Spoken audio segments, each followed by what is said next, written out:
Is your life governed by rush hours, work hours, and appointments after appointments, or maybe paralyzed by the drumbeat of social media? How do you find rest amid so much hustle and bustle?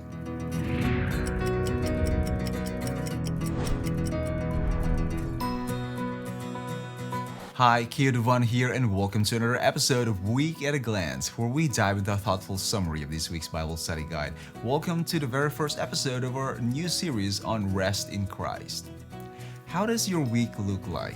Aside from work, do you get to do the important things in life, like spending quality time with your family, taking care of your physical and mental health, and above all, do you find time with God?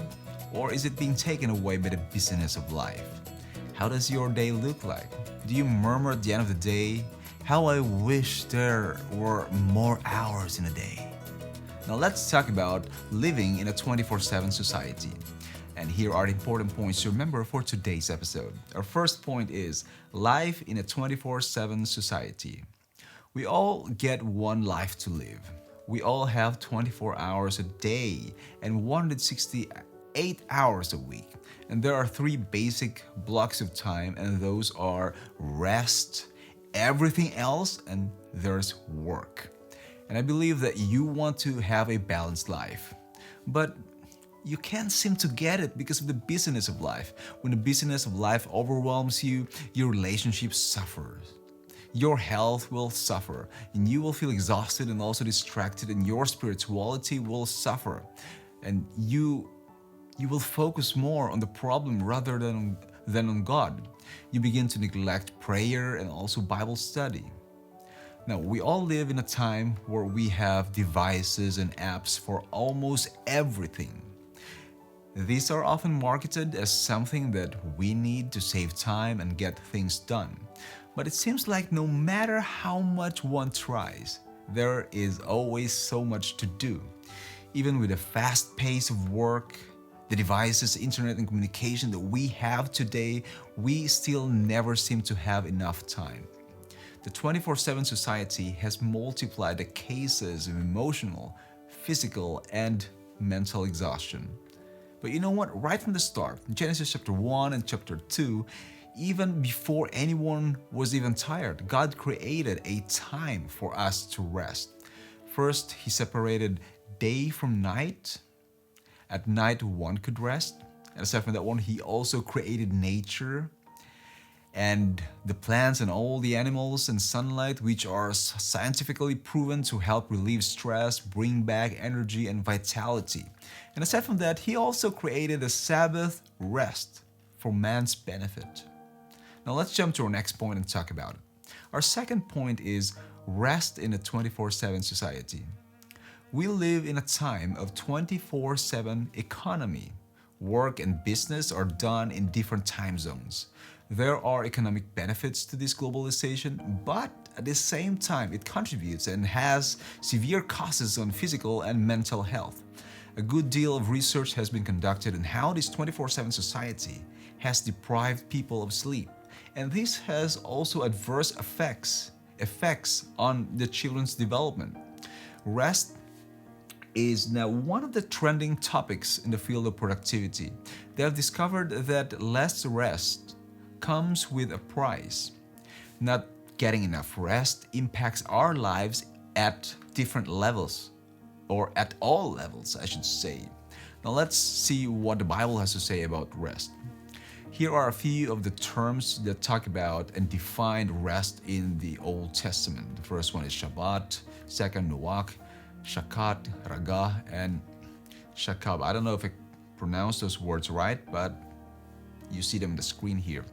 Here are a few terms from the New Testament, here, and here. There are two terms that I would like to highlight. First is anapao. This brings the idea of resting to be refreshed. An occasional change that brings relaxation and new vigor. The disciples, after returning from their door-to-door ministry, were commanded by Jesus in Mark chapter 6 to rest and also refresh themselves. And just like the disciples, the ministerial work can get overwhelmingly busy. There are endless to-dos that the conventional 9 to 5 work time cannot fit. So watch after yourself and help out your local elders, Bible workers, or also your pastors. Help to prevent them from getting burned out doing the Lord's work. The second term I would like to highlight is Shabbat. Sounds familiar? This is the verb form of the noun Sabbath. It means to cease work, to rest, or take a holiday. Rest is a theme that is found all throughout the Bible. It is something that affects us physically, socially, and emotionally. Rest is something that we as humans need, a time to recharge physically, emotionally, and also mentally. A children's song reminds us of the importance of Sabbath rest. We have 6 days to work and play. The seventh is for Jesus. We rest upon His holy day, for it belongs to Jesus. Nice song, right? Above all, it is a time to recharge spiritually. How do you find rest in this restless 24/7 society? Let's take a look at our third point. Our third and final point is God's invitation to rest. We have seen that there are different words in both the Old and New Testaments that are translated as rest. These words all have one thing in common. They imply an inner peace, a sense of calm and restfulness. This rest is a gift actually from God.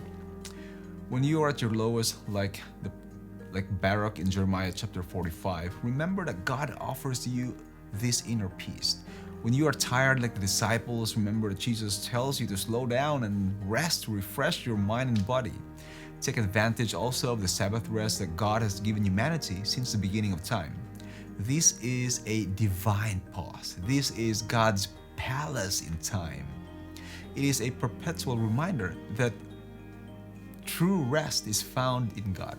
When you feel like Cain, a restless wanderer in Genesis chapter 4, come to God and accept His offer of rest. Jesus invites you, "Come to me, all of you who labor and are heavy laden, and I will give you rest." If you are unsure what to do next, here are a few action steps for you. First, take out your calendar or planner and block off Saturday as God's day. Second, mark your wake up and sleeping time. And third, schedule your big rocks. That's time with God, family, work. Schedule a time to also unplug yourself from TV and social media. And don't forget that true rest comes from having a trusting relationship with the one who created us. In summary, here are different points we talked about in today's episode. Point number 1, life in a 24/7 society. Point number 2, rest in a 24/7 society. And point number 3, God's invitation to rest.